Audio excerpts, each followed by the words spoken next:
Greetings and welcome.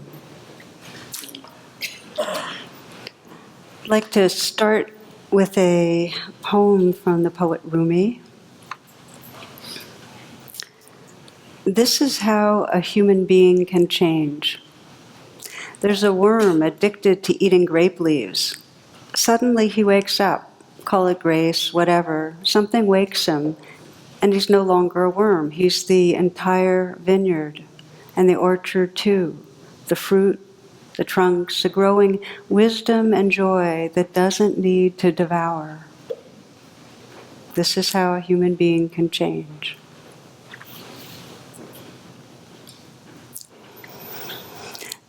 So this is a verse or poem about really the evolution of consciousness and this shifting from a separate self that out of fear and grasping is kind of addicted, habitual, and to that realization of connection and oneness that allows us to really live from a place of love and wisdom. What I'd like to do during this class is first ask you the question, really, what is between me and that sense of that wholeness, that growing wisdom and joy? Just to sense what is between me and that experience. And then to really look at two areas that many of us land on that seem to run interference. Two areas of fear where we might say we're stuck as that worm that's kind of addicted to the grape leaves. And then just to explore how meditation can be this evolutionary strategy that allows for grace, that allows us to wake up. And to begin with, just to say it's totally natural that we go through a phase of being the worm eating grape leaves. I mean, that's just part of evolution too. And I don't know how many of you either had The Hungry Caterpillar read to you or read it to your children or reading it to your grandchildren. How many? Hungry Caterpillar. Yeah, so that's like a good 90% of us, which is a story of a hungry caterpillar that each day is eating more and more food, and the food's beautiful, like all these different kinds of fruits and vegetation, and there's nothing wrong with it. And at some point, he gets really big and full, and he creates a cocoon, and there's a kind of stillness, and then vavoom, he's transformed. There's the metamorphosis into that freedom of a butterfly. And so it is with us that we too are designed to get caught and eat and consume and build that sense of self and so on.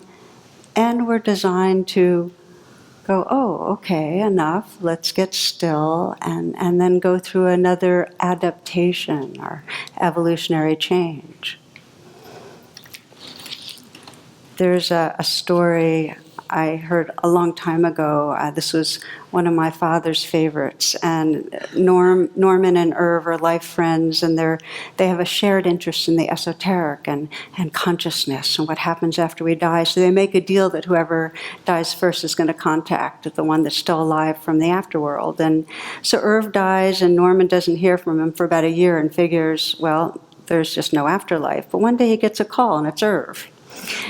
Oh, so there's an afterlife. What's it like, Norman asks. Well, the response is this. He goes, well, I sleep very late. I get up, I have a big breakfast, then I have sex, lots of sex. Then I go back to sleep, but I get up for lunch, have a big lunch, have more sex, take a nap, huge dinner, more sex, go to sleep, wake up the next day. Oh my God, says Norman, so that's what heaven's like? Oh no, says Irv, I'm not in heaven. I'm a moose in Wyoming.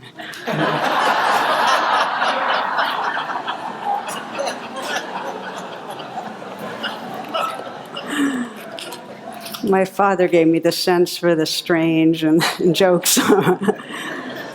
So our evolutionary potential, this is one version, but it's generally to have us keep unfolding into wider and wider and more inclusive sense of who we are.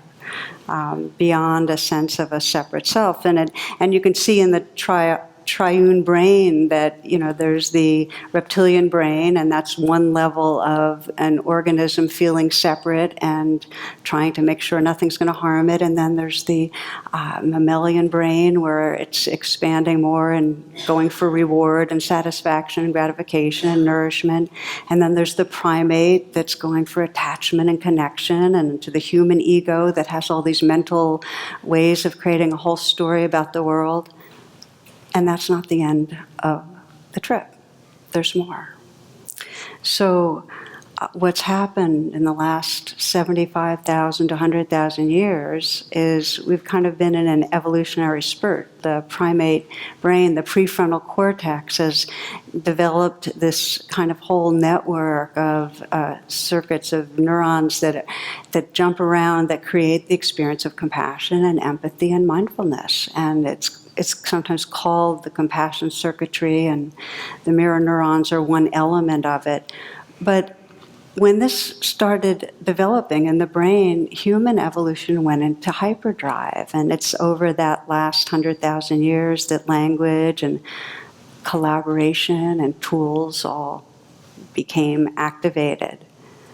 So empathy is the pre-reflective capacity to know what others are intending and feeling. And we're developing that capacity more and more. I mean, evolution selected for mirror neurons. Okay, it's part of what we're becoming. It's advantageous in terms of experiencing relatedness and interconnection for us to not only survive, but to flourish. And then we have this capacity for self-reflection, for mindfulness. So we actually have the wiring to recognize what we are beyond a separate self. This kind of enlarged sense of being, a more formless quality of presence. And that's what Rumi was pointing to. That grace that lets us realize we're beyond the worm, we're the vineyard and the orchard and a growing wisdom and joy. So this is really the hope of the planet, this evolving sense of what we are beyond a separate self, because then we move from fight, flight, freeze to the attending and befriending that can actually help take us past making war on each other and destroying the earth. Now, there are two clusters of fears and wants that are very common ones. And when they're activated, this more recently evolved part of our brain that lets us feel empathy and be mindful gets cut off, it gets deactivated. And you might consider these two clusters as the cluster that says, oops, something's wrong. Something's wrong right now or about to go wrong. And the other cluster saying, something's missing. I need something more. They both have each other embedded in it, but you can sense these, especially in our ego self, as two kind of distinctive versions of when we get more small and cut off. So the first one is a fear of failure. And you might also consider it a fear of deficiency, of being not enough, and of rejection. So that's fear of failure, FOF. The second one is a fear of missing out, FOMO, okay? FOF and FOMO. And I'm in a way dedicating this talk to Tim Ferriss, who a number of you probably heard of, who does a wonderful podcast, and he was the one that turned me on to the word FOMO, because we had an interview, and I learned a lot from him in our interview, and FOMO was one of my takeaways, fear of missing out. And when we're caught in FOMO, we're not as concerned about failure or deficiency. That's actually a more primitive part of the brain. We're really concerned with missing out on opportunities for pleasure, for gratification, for more fame or accomplishment or fulfillment of whatever we're seeking. So we're going to take these and look at them, each one. I'm going to invite you to sense how these are living in you, and then we're going to look at how meditation can be a strategy to evolve us so we're not caught in them, so we can take the energies in them that are really wise and alive but not be caught in them. Okay, so FOF, fear of failure and fear of deficiency. It was really brought to my mind last week when I was talking to a friend who says, I've really gotten to the root of what's going on for me, which is I just feel like around the corner I'm going to fail. It's like I won't be prepared, that I'm just going to fall short. And it could have to do with anything, whether it's letting down my daughters or my partner or my friends. And when we talked about it, like underneath is this just a sense of shame and a sense of isolation.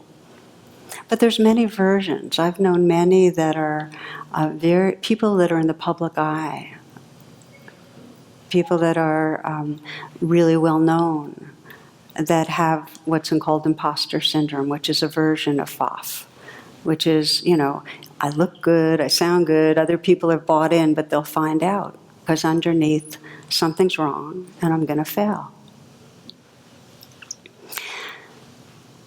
The fear of failure is rooted deep in the reptilian brain. It's like that basic part of us that wants to avoid harm. So it's very primal. It's the primal fear of the separate self. I'm going to fail. It's not going to be okay. I'm going to be annihilated. Now, for primates, if a primate's not involved with a life-death issue, the default position of the mind is to compare to others. So what that means is, I'm going to lose respect and love. That's the form of death. I'm not enough, and so what primates do is they see where they are in the pecking order, right? Are they going to be part of the herd, or are they going to be left out? And of course, some cultures make it even more acute. If you're part of a culture that's always rating you for, in school for how well you do, or for your intelligence, or what kind of intelligence you have, or your looks. If you're being rated, underneath there's going to be an insecurity. I was thinking about children a lot with this, and how our schools and our education does breed in the fear of failure, and has kids trying to prove that they know things. We grow up trying to show that we're smarter than we are. There's a big incentive to convincing people. I saw a test for children. It says, name 6 animals which live specifically in the Arctic. And here's the child's answer. 2 polar bears, and then 3, and that's crossed off, 4 seals. I thought that was a great answer. What was Sir Walter Raleigh famous for? He is a noted figure in history because he invented cigarettes and started a craze for bicycles. What happens during puberty to a boy? He says goodbye to his childhood and enters adultery. I'll just give you one more. What is a vibration? Well, there are good vibrations and bad vibrations. Good vibrations were discovered in the 1960s.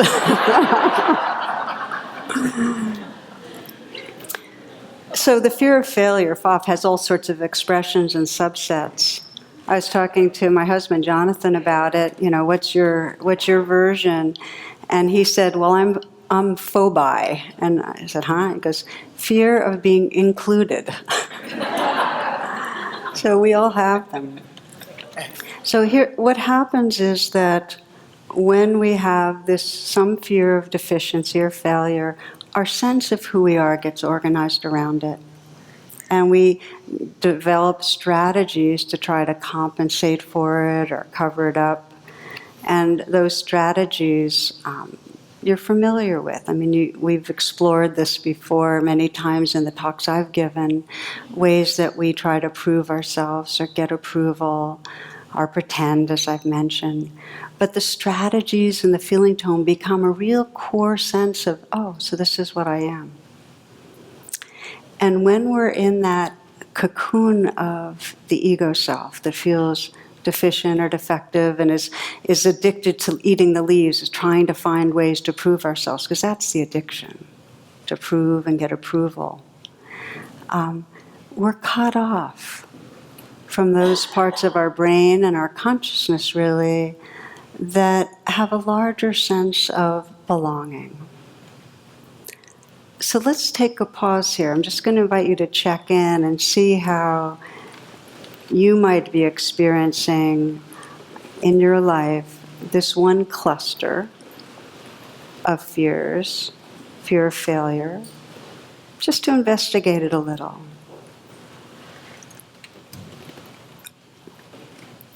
The first step of widening your identity, not being caught in the cocoon of fear, is to just investigate, just to notice it, witness it. So you might bear witness without judgment and just ask yourself, so where do I become afraid of falling short? Is it in work?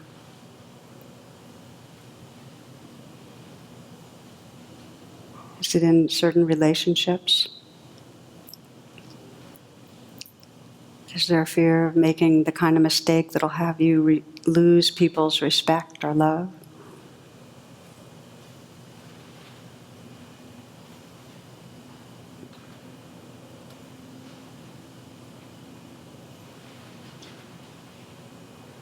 If there's one situation that's a good example for you where you anticipate failure, where you habitually run into the fear of failure or the fear of rejection, take a moment to let yourself go inside it a bit.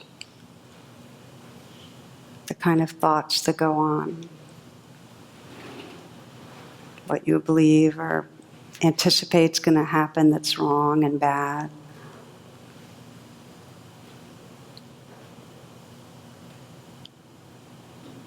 What are your strategies for trying to protect yourself?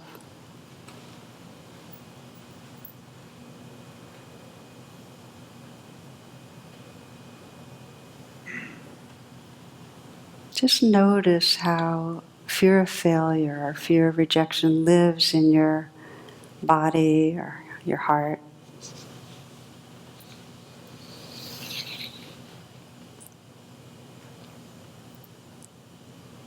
And as part of witnessing it, sense that this isn't so much my fear or is the fear.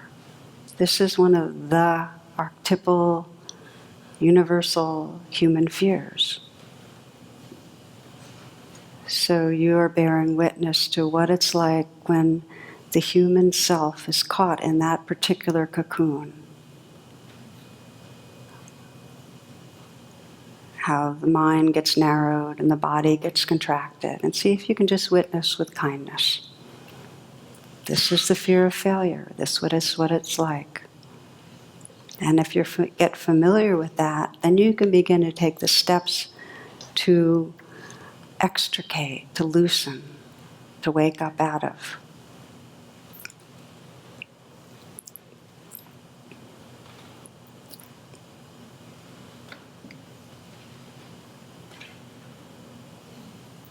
So continuing to explore these, we're going to now look at the fear of missing out, FOMO.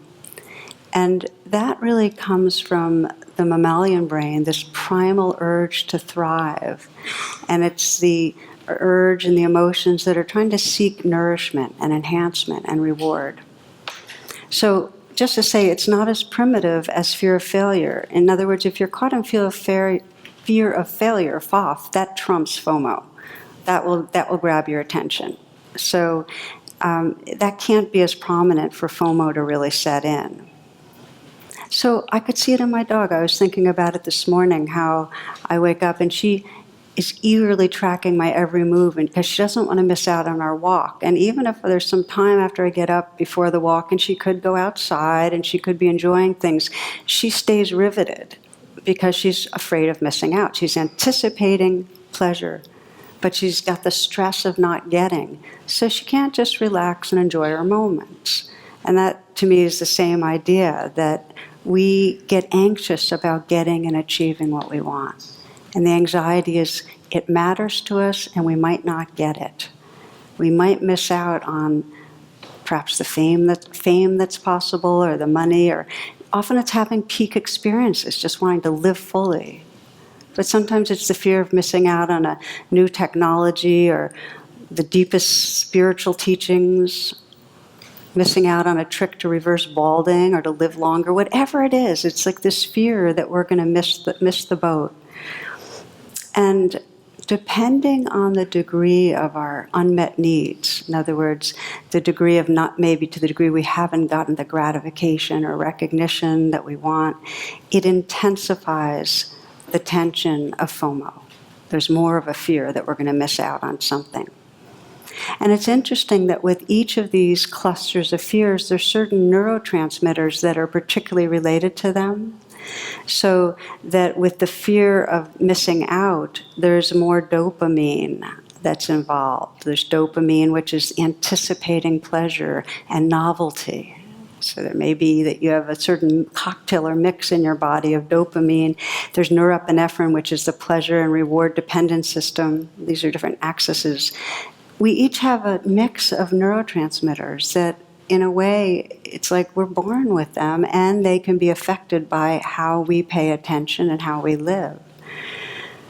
So we might, at some point, I was thinking how you could have it included in your personals. You know, here's my particular neurochemical mix. You know, oh, Mary is mid-dopamine, high in serotonin, and high in estrogen. And that gives you a sense of, oh, yeah, right, that's what Mary is like. Well, so it is. We have our mixes. So what happens when we're caught in the grasping of FOMO, where we're addicted to the grape leaves, is that our vision gets smaller. The aperture gets smaller. We don't remember the rest of the world so much because our attention gets very fixated. A mother was preparing pancakes for her sons Kevin, 5, and Ryan, 3. The boys began to argue over who would get the first pancake. So the mother saw an opportunity for a moral lesson to broaden their view. She said, if Jesus was sitting here, he'd say, let my brother have the first pancake, I can wait. So Kevin turned to his younger brother and said, Ryan, you can have the first chance at being Jesus.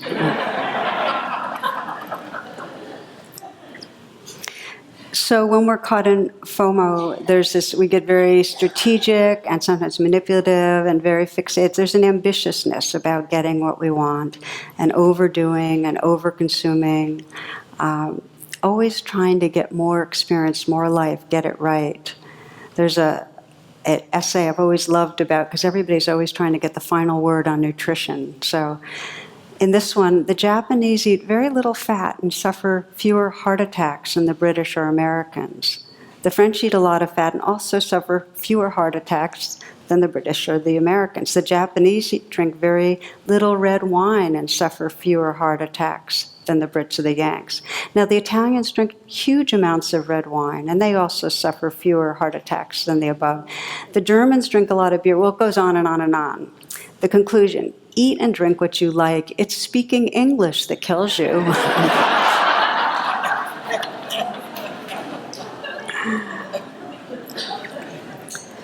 So in both of these clusters of fear, we're talking about a kind of evolutionary process where there's a fear, there's a wanting, and when we get fixated, we get into a kind of cocoon where we're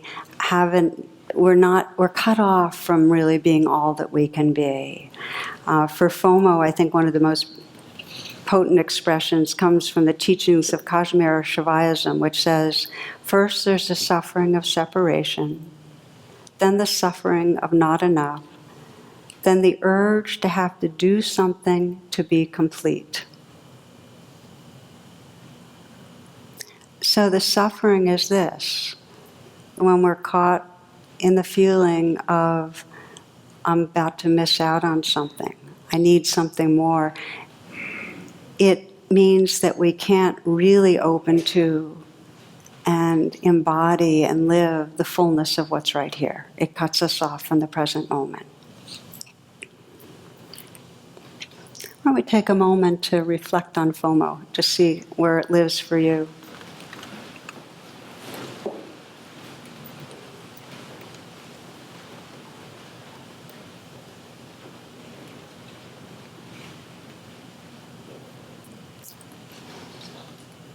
So you might ask yourself, what is it you're really wanting or feeling compelled toward that you're anxious about not getting?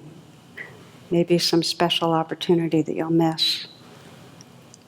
It might be an opportunity for a new role at work or for an investment that could really bear fruit. Opportunity to have involvement with certain people you value, to be included in some social situation that matters.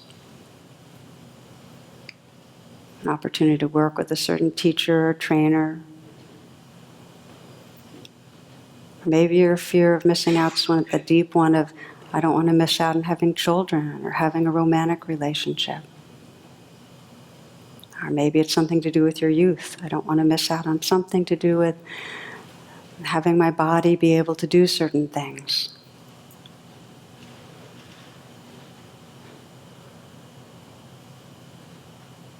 Wherever you feel that sense of fear of missing out, that kind of anxiety and kind of grasping towards, that narrowing or fixating, let yourself go inside it.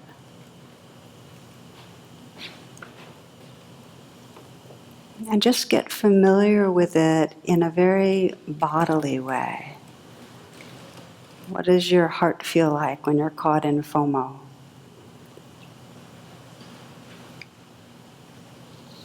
What's your mind like, your body like?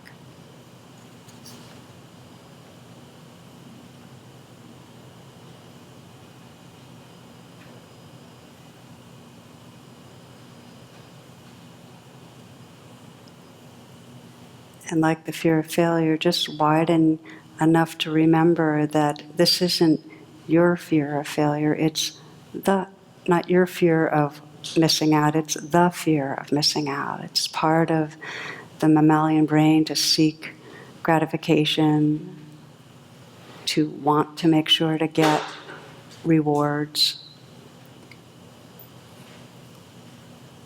And you're bearing witness to how this human self is when caught in this conditioning. So bring some kindness to it.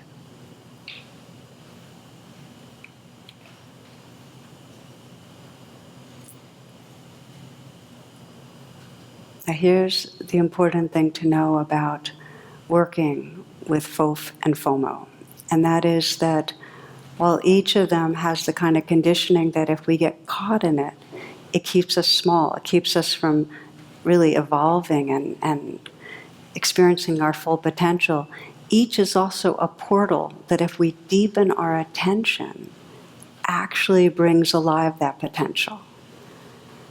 That if we deepen our attention when we're caught in the fear of failure, when we're caught in that fear of rejection, of missing out, not of missing out in the sense of fear of missing out, but of getting cut off from what we love, the life we love, the more we deepen attention to it, the more we discover a kind of timeless belonging that takes us beyond that fear. And with FOMO, the more we get in touch with that fear of missing out and that wanting for gratification, the more we discover that what we wanted is always here. And we tap into an absolute infinite flow of creativity, of dynamism. So let me just ground this a little in a few examples. One woman I was working with that was dealing with the fear of failure. This was at a retreat on the West Coast, and this is an African-American woman it was a month-long retreat, so it was a real intensive one. And she was encountering a lot of fear and insecurity about falling short, about rejection from those, really not feeling intimate and connected with those she loved, being rejected. And she was being really, really brave, and we'd work together, and she would contact it fully, because the basics of meditation have two pieces. One is that to be mindful of what's here, to evolve out of a sense of fear, you need to contact it. You have to touch it directly. It's like breathe in and feel it. She was doing that. She was feeling it, but you also have to be able to hold it like you're breathing out in a larger space, so it can transform and unfold. This is the way evolution works. It doesn't get rid of something. You don't get rid of the reptilian brain. You include it in the mammalian and the primate brain. They're embedded. You don't get rid of fear. You include it in a larger space of presence. So she was working with it and contacting and trying to bring care to it, but it was really strong. Well, one of our interviews, she came in with a really cheerful smile. And I said, well, kind of what happened? And she said, well, I went to church this morning. Well, if you know anything about these retreats, you don't leave campus. So I was kind of surprised. She goes, oh yeah, I went to church and we sang the gospel. It was rich and it was beautiful. And I was thinking to myself, okay, well, I'm pragmatic. If this is what worked, that she went off to church, okay. Because she was really glowing. So I was trying to imagine it, that she was leaving and getting in a car, going on a highway, because it gets very quiet at these month-long retreats. But anyway, I kind of let go. And she goes on, this is what she said, I was feeling that same fear and feelings of failure I told you about while I was at church, and I was praying to be able to love myself. And then as I was singing gospel, I wrapped Jesus like a shawl around me, and the peace just filled my heart. And I haven't taken the shawl off. That love's warming me up. So it was with this inner jolt I realized that she had gone to church in an energetic, metaphoric way. She had not left campus, and that she had been blessed. She had touched grace.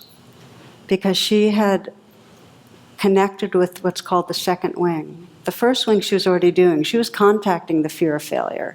But the second wing is holding it in a larger space of caring. So our identity shifts. We're no longer a victim of the fear. We become that witnessing, compassionate presence. That was the metamorphosis. That's the caterpillar that's busy, hungry, eating, trying to prove itself, trying to be a better person, coming into stillness, and that shift into that freedom. That was what she experienced. I wrote down what she said, and I'm wearing this shawl while I walk those hills and while I sip my tea and standing in line at lunch. And she gave me one of this mischievous looks. She goes, Tara, even in the shower, I'm wearing that shawl. It's great.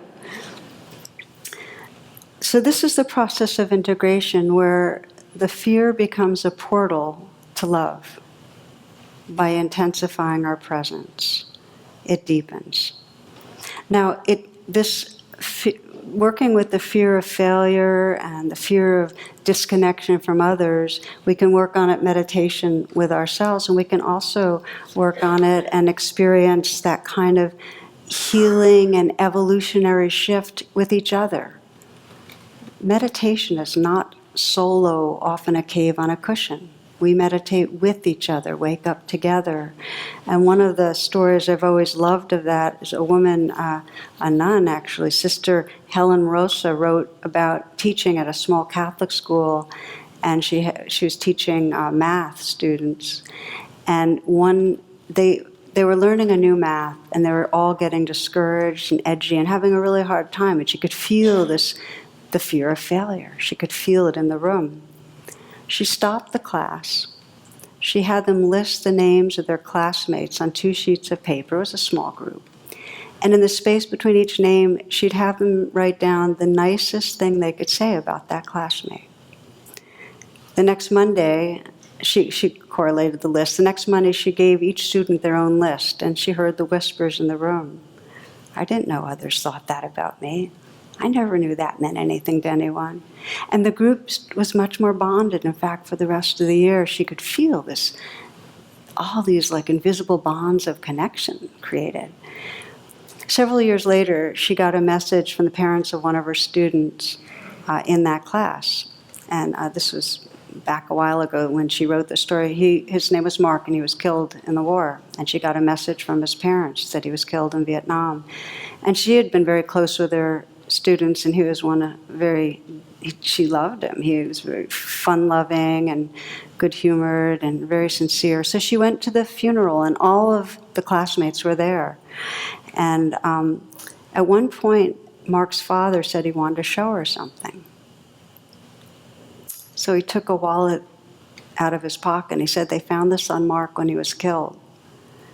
And we thought you might recognize it. And carefully removed these 2 worn pieces of notebook paper that had obviously been taped and folded and refolded many times. And it was the list that she had given each student with the good things written on it. At that point, and all the students, all the classmates are around, another one said, oh, I still have my list. It's in the top drawer at my desk. And another one said, oh, Chuck asked me to put his in our wedding album. And another said, it's in my diary. And another pulled one right out on the spot. So that was a moment they could cry and really just open together to the loss. So I share this because in working with these fears, whether it's fear of failure, fear of rejection, fear of loss, fear of missing out, we need to bring both the capacity to touch into the fear, but also a wider sense of what's true. We need to remember space, we need to remember presence, we need to remember love, for there to be that kind of integration and transformation. So, to give an example for how that works with FOMO, with the fear of missing out, I was reflecting on myself and on those 2 clusters for myself, and I'm kind of borderline. I am like have tons of both. It's not like I mainline on one or the other. And so I was kind of thinking through history of all the times the fear of missing out, whether it's missing out with hanging out with the kids in high school I most wanted to hang out with, or having special adventures in college, out in nature, or whether it was missing out as I got involved with spiritual life on the best teacher or the best practice. I could see it throughout. So I'll tell you one example of when I was young and much more neurotic. This was last week. No. Actually, it started a few years ago when I was, when my book True Refuge was about to come out, and I had someone in our community who was really good at marketing say, I want to get on your team and I'm going to show you a bit about marketing. And so she joined with me and Janet, my assistant, who is the person who's really responsible for all these podcasts being out and anything in the cyber world and Facebook presence and everything. Incredible energy. So this woman and Janet got together and started to tell me things about, what would be needed, which involved, me getting much more actively, producing more blog posts and seeing how the tweeting fit into the Facebooking, things that, I just have not been involved with, and how we needed to when people get to your website, you have to grab their names this is the language, grab their names for your email list, you grow your email list.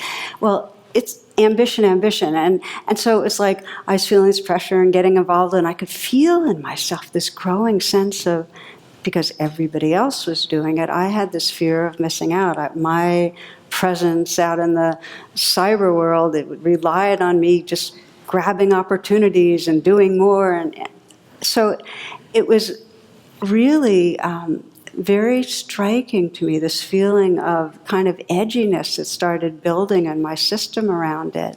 And when I caught it, I didn't have the word FOMO then, but I realized that was the feeling, that I was supposed to jump on a wave and ride it and make sure it was the biggest possible wave I could, that kind of thing. So I stopped internally, and I started deepening attention. And what I asked myself, what was I afraid of missing out on? What was this wave that if I missed it, I'd lose out? What is it I really was wanting to have happen out of all this? And when I asked that question, I started reconnecting. I went away from stats, and I started reconnecting. I love these practices of waking up our hearts and minds. I just want them to be out there more.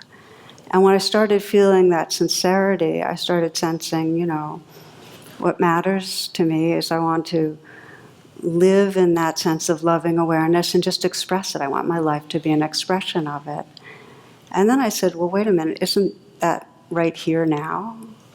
It's like what I'm wanting from getting more blog posts out and grabbing names and having a bigger email list, the loving awareness and living it and expressing it's right here now.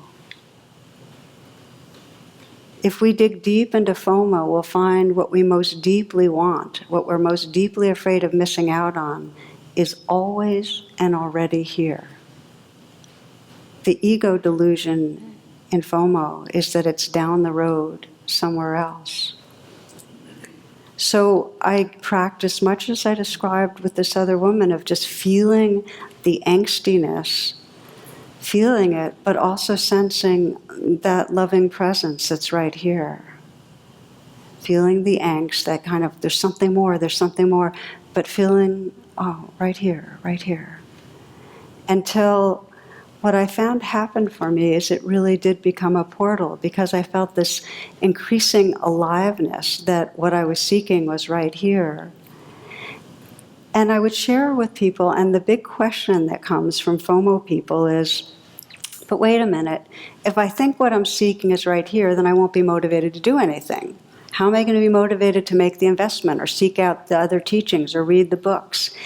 And what happens is, actually, the more that we realize that what we long for is right here, the more we're resting in awareness, the more the natural intelligence and aliveness of the universe flows through us, and we keep on being creative and engaged. It's just not so driven by ego. There's another kind of intelligence that guides us. Because I don't feel like I've gotten less engaged with things. I just feel like there's less of a self that's organized around it. D.H. Lawrence puts it this way. When we get out of the glass bottles of our ego, and when we escape like squirrels turning in the cages of our personality and get into the forest again, we will shiver with cold and fright, but things will happen to us so that we don't know ourselves. Cool, unlying life will rush in, and passion will make our bodies taut with power. We shall stamp our feet with new power, and old things will fall down. We shall laugh, and institutions will curl up like burnt paper.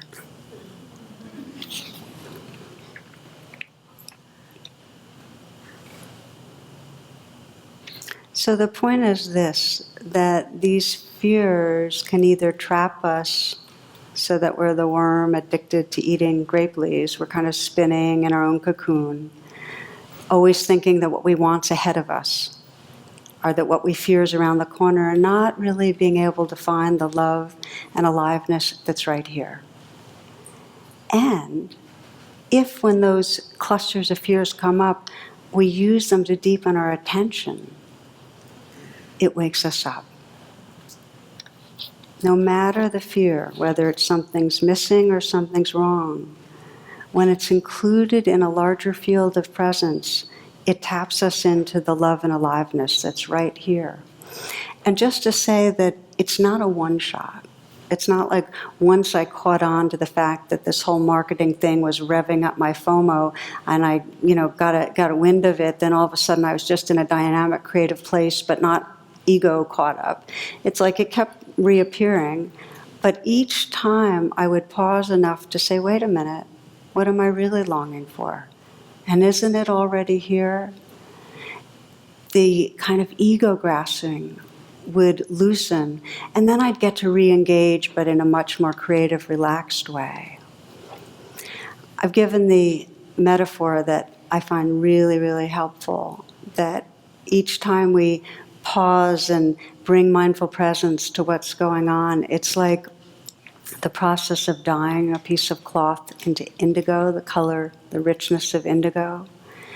And for those that aren't familiar, if you take a white cloth and you dip it into a vat of indigo dye, when you pull it out, it's just a tiny bit, at first it looks like it's blue, but then it fades right to just a little bit off-white.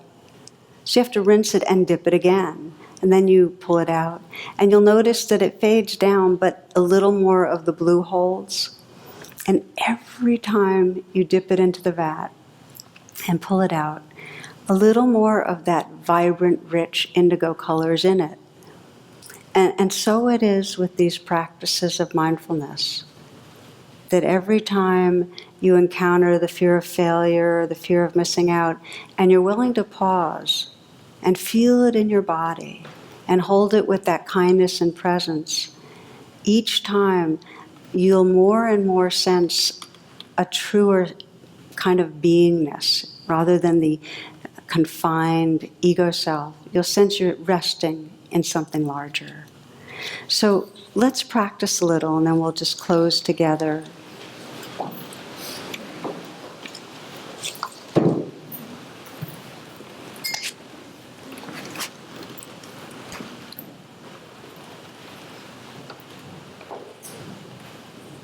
I want to give you a chance just to pick one thing where you feel you get caught, where you're a bit in the cocoon and cut off from all that you can be. And just get a taste of how you might work with it. So as you pause, let yourself come into the present moment. Just feel your breath and your body.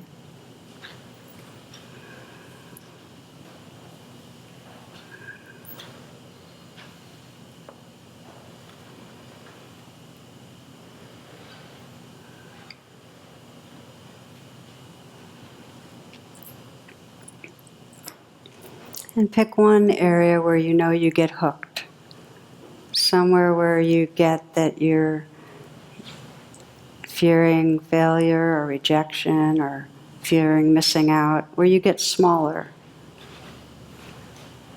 where your vision narrows, there's tightness, where you lose track of some of the larger truths.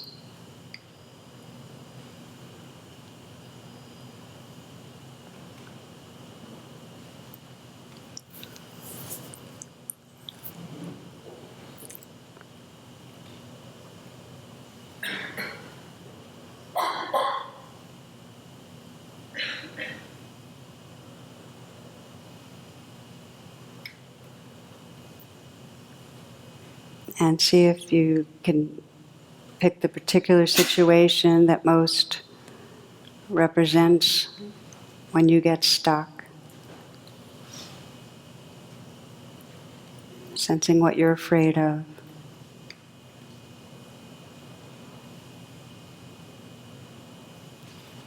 And honestly letting yourself connect with the fear. And for some it might be a mix of fear and wanting. And just feel how it is in your body as an energy. Just sense what it's like.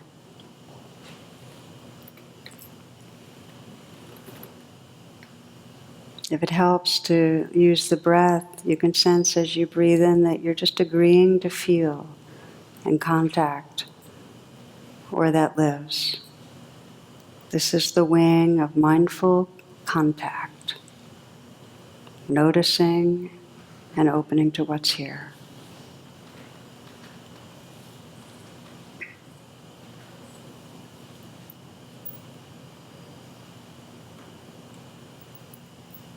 And you might sense as you connect with the fear and the wanting, what it is that you're most wishing for. If you're afraid of failure, what is it? What's the space, our love, our acceptance, or forgiveness that might most hold this fear?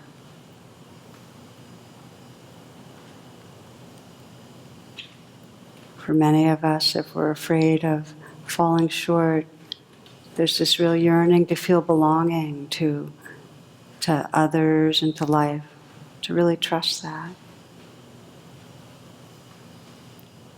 To know that we belong to this living web, we can't fall out of it. So that you can breathe in and feel the fear, but breathe out and sense the whole web of life that you belong to, that loving awareness that you're part of.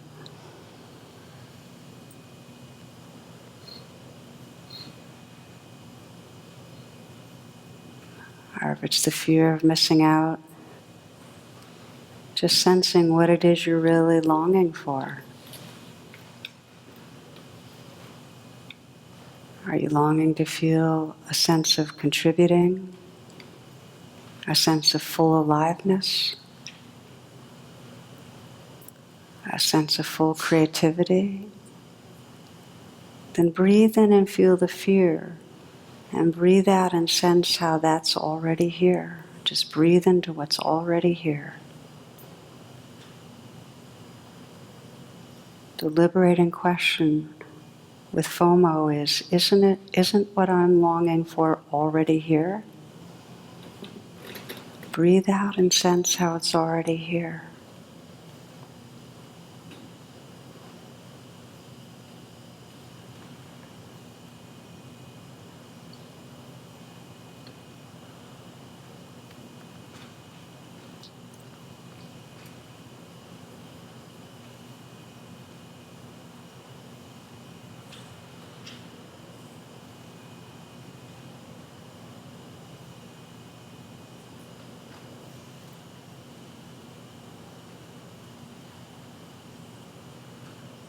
Sense as you bring more presence to these fears, the shift in your own experience of who you are. The shift from the victim of fear, the one who's caught in fear, to the witness, to that wisdom and compassion that's bearing witness.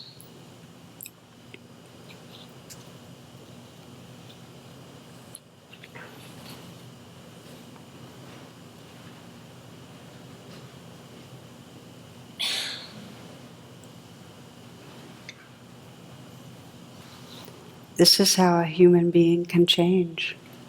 There's a worm addicted to eating grape leaves. Suddenly he wakes up, call it grace, whatever. Something wakes him and he's no longer a worm.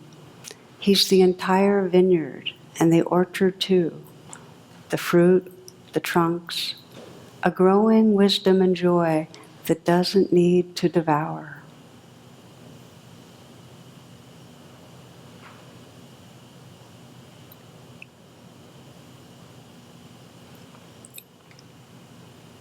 Namaste and thank you for your attention.